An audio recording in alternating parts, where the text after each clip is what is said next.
रात तक कश्मीर छोड़कर जाने को कहा है। हमारे लोग मर रहे हैं सर। कश्मीरी हिंदुओं का कत्ले आम हो रहा है।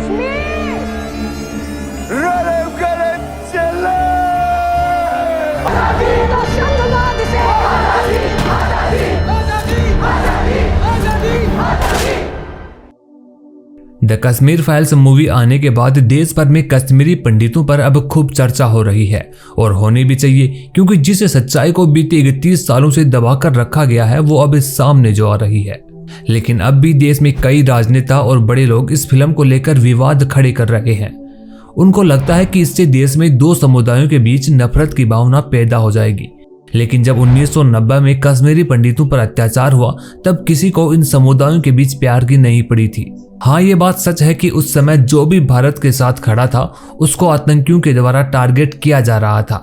लेकिन इस बात से भी इनकार नहीं किया जा सकता कि उनका मुख्य टारगेट केवल कश्मीरी पंडित ही थे, क्योंकि आधी रात को कश्मीरी मुस्लिम नहीं बल्कि कश्मीरी पंडित ही भागे थे। यूं तो आपको कश्मीरी मुसलमानों और कश्मीरी पंडितों के प्यार की कई कहानियां सुनने को मिल जाएंगी, लेकिन 1980 के बाद वहां का माहौल बदल चुका था। ये वो वक्त था जब रूस अफगानिस्तान पर चढ़ाई कर चुका था और अपने समर्थन वाली सरकार अफगान में बनवा रहा था और अमेरिका उसे वहां से निकालने की फिराक में था। लिहाजा अफगानिस्तान के लोगों को मुजाहिदीन बनाया जाने लगा। दोस्तों, मुजाहिदीन ऐसे लोग होते हैं जो अपनी जान की परवाह किए बगैर लड़ाई में उतर जाते हैं। अमेरिका इनका उपयोग रूस के सैनिकों को मरवाने के लिए कर रहा था। इसमें सबसे पहले वो लोग शामिल हुए जो अफगानिस्तान की जनता के लिए पहले से ही एक समस्या थे। ये क्रूर, वहशी, दरिंदे और अपराधी थे। इन सब की ट्रेनिंग पाकिस्तानी कब्जे वाले कश्मीर में होने लगी तो आसपास के लोगों से इनका कांटेक्ट होना शुरू हुआ। इन मुजाहिदीन लोगों के ग्रुप में कश्मीर से ऐसे लोग जुड़ने लगे जो पहले से ही कश्मीर में आतंकवाद फैला रहे थे और इन सबको प्रेरणा देने वाला इनका आका था पाकिस्तान का शासक जनरल जिया, जिसका शासन क्रूरता, वहशीपन और अन्याय से भरा पड़ा था। इन बाहरी ताकतों के अलावा जम्मू कश्मीर की सरकार ने भी इस आग में एक बहुत बड़ा पलीता लगाया। दरअसल 1986 में गुलाम मोहम्मद शाह ने अपने बहनोई फारूक अब्दुल्ला से सत्ता छीन ली और जम्मू कश्मीर के मुख्यमंत्री बन गए। अपने आप को मुस्लिमों का हितैषी दिखाने के लिए इसने एक ऐसा फैसला लिया जिसके कारण कश्मीरी हिंदुओं और मुसलमानों के बीच अचानक से माहौल बिगड़ने लगा। उसने ऐलान करवाया कि जम्मू के न्यू सिविल सेक्रेटेरिएट एरिया में एक पुराने मंदिर को गिराकर भव्य और शाह मस्जिद बनवाई जाएगी। इस पर वहां के हिंदुओं ने मंदिर गिराए जाने का विरोध किया और कहा कि वे ऐसा बिल्कुल नहीं होने देंगे। लेकिन जब भी कट्टरपंथी अपने इरादों में कामयाब नहीं होते हैं तो इनका एक ही नारा होता है कि इस्लाम खतरे में है, और यहाँ पर भी ऐसे ही बात कही गई। इसके बाद कश्मीरी पंडितों पर धावा बोल दिया गया। साउथ कश्मीर और सोपोर में सबसे ज्यादा हमले हुए। ज्यादा जोर इस बात पर रहता था कि प्रॉपर्टी लूट ले जाए। हत्याएं और रेप तो बाई प्रोडक्ट के रूप में की जाती थी। जब वहां पर दंगे आउट ऑफ कंट्रोल हो गए और सरकार उनको रोकने में नाकामयाब रही तो 12 मार्च 1986 को राज्यपाल जगमोहन ने मोहम्मद शाह की सरकार को उनकी नाकामी के चलते बर्खास्त कर दिया। पूरे एक साल तक राष्ट्रपति शासन में रहने के बाद 1987 में वहां दोबारा चुनाव हुए। इस चुनाव में कट्टरपंथी नेताओं ने भी उतरने का फैसला किया, जिनमें सैयद अली शाह गिलानी और यासिन मलिक जैसे नेता थे। इनकी पार्टी का नाम मुस्लिम यूनाइटेड फ्रंट था, जो बाद में हुर्रियत हो गया था। यह आखिरी मौका था जब वहां के समाज को अच्छे से पढ़ा जा सकता था। यह वही मौका था जब बहुत कुछ ठीक भी किया जा सकता था, क्योंकि चुनाव में कट्टरपंथ हार चुका था और ये इस बात का सबूत था कि जनता अभी भी शांति चाहती थी।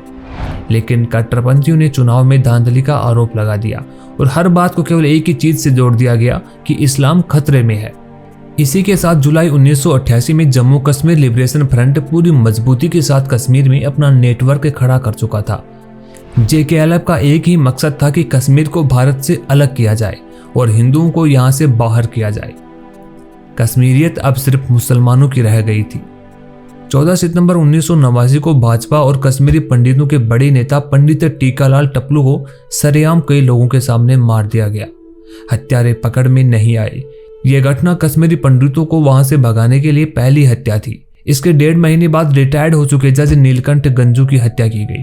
नीलकंठ ने जम्मू कश्मीर लिबरेशन फ्रंट के नेता मकबूल भट्ट को मौत की सजा सुनाई थी और इसका खामियाजा उन्हें अपनी जान देकर चुकाना पड़ा।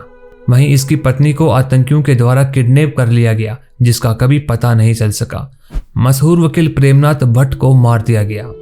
13 फरवरी 1990 को श्रीनगर के टेलीविजन केंद्र के निदेशक लासा कोल की हत्या की गई। इन हत्याओं से आप अंदाजा लगा सकते हैं कि इतने बड़े लोग भी वहां पर सुरक्षित नहीं थे और दिन दहाड़े उनकी हत्याएं की जा रही थी और सरकार केवल मूक दर्शक बनकर तमाशा देख रही थी। तो सोचिए आम कश्मीरी पंडितों के कत्लेआम की क्या दास्ता रही होगी। इसी दौरान जुलाई से नवंबर 1989 के बीच 70 अपराधी जेल से छोड़ दिए गए थे। क्यों छोड़े गए थे, इसका जवाब नेशनल कॉन्फ्रेंस की सरकार ने कभी नहीं दिया। 1989 में सर्द ऋतु के आते आते कश्मीर में आतंकवादियों का खुलेआम बोलबाला हो चुका था। राज्य सरकार ने अपनी जिम्मेदारियों का त्याग कर दिया था और किसी प्रकार का कोई प्रशासन नहीं रह गया था। आतंकवादी हिट लिस्ट जारी करने में लगे हुए थे। हर वो शख्स जो भारत समर्थक था उसे मुखबिर करार दिया जाता था। उसको मारना जिहाद था और पुण्य का काम था। 4 जनवरी 1990 को उर्दू अखबार आफ्ताब में हिजबुल मुजाहिदीन ने छपवाया कि सारे पंडित कश्मीर की घाटी छोड़ दें। अखबार अल-सफा ने इसी चीज को दोबारा छापा। सुबह सुबह चौराहों और मस्जिदों में लाउड स्पीकर लगाकर कहा जाने लगा कि पंडित यहाँ से चले जाएं, नहीं तो बुरा हाल होगा। इसके बाद पंडितों की हत्याएं और रेप होने लगे। कहते कि पंडितों यहाँ से भाग जाओ पर अपनी औरतों को यहीं छोड़ जाओ। बांदीपुरा में गिरजा टिक्कू के साथ जो हुआ वो रूह कपा देने वाला था। गिरिजा टिक्कू कश्मीर के एक सरकारी स्कूल में लाइब्रेरियन का काम करती थी। उस समय की छपी रिपोर्ट्स के मुताबिक गिरिजा केवल 20 साल की थी जब 5 लोगों ने उसको किडनैप किया था, बलात्कार किया और उन्हें आरी से काटकर 2 टुकड़ों में कर दिया। ऐसी ही अनेक घटनाएं हुई पर उनका रिकॉर्ड नहीं रहा, केवल किस्सों और कहानियों में रह गई। 19 जनवरी 1990 की उस दुर्भाग्यपूर्ण रात में कश्मीर के ऐसा ग्रहण लगा मानो अंधेरे ने प्रकाश को अपने आगोश में ले लिया हो। हर गांव में ऐसी आवाजें बुलंद हुई जो कश्मीरी पंडितों के लिए मौत का संदेश था। जागो जागो सुबह हुई, रूस ने बाजी मारी है, हिंद पर लर्जन तारे हैं, अब कश्मीर की बारी है। पूरे कश्मीर में हिंदुओं के खिलाफ नारे गूंजने लगे। हम क्या चाहते, आज़ादी। आज़ादी का मतलब क्या, ला इलाहा इल्लाह। अगर कश्मीर में रहना होगा तो अल्लाह अकबर कहना होगा। ए जालिमो, ए काफिरो, कश्मीर हमारा है। यहाँ क्या चलेगा, निजाम ए मुस्तफा। रालिव गालिब या चालिब, मतलब हमारे साथ मिल जाओ या मरो या भाग जाओ। Jammu Kashmir liberation front in सारी घटनाओं में सबसे आगे था। 1991 तक ज्यादातर पंडित घाटी से पलायन कर गए और उन्हें जम्मू के निचले इलाकों में कांटों और धूप भरे टेंट शिविरों में रखा गया, जहां शौचालय जैसी मूलभूत सुविधा तक नहीं थी। एक परिवार को एक ही टेंट दिया गया जिसमें एक साथ 10-10 सदस्य एक साथ सोए थे।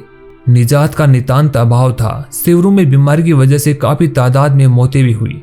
ज्यादातर मौतें सांप के काटने और गर्मी के कारण हुई। जो पंडितों की छोटी संख्या अभी भी घाटी में रह रही थी उनके साथ भी नरसंहार किया गया। इन सब के बावजूद भी कश्मीरी पंडित आज भी उम्मीद करते हैं कि कभी तो उनके साथ इंसाफ होगा। जम्मू कश्मीर से आर्टिकल 370 को खत्म हुए 3 साल से ज्यादा का वक्त हो चुका है। 5 अगस्त 2019 को जम्मू कश्मीर को विशेष राज्य का दर्जा देने वाली अनुच्छेद 370 को हटा दिया गया था। केंद्र की मोदी सरकार ने जम्मू कश्मीर को 2 केंद्र शासित प्रदेशों जम्मू कश्मीर और लद्दाख में बांटने का ऐलान भी किया था। इस ऐतिहासिक कदम के 2 साल पूरे होने पर सरकार ने कश्मीर में करीब 1700 प्रवासियों को वापसी का दावा किया था।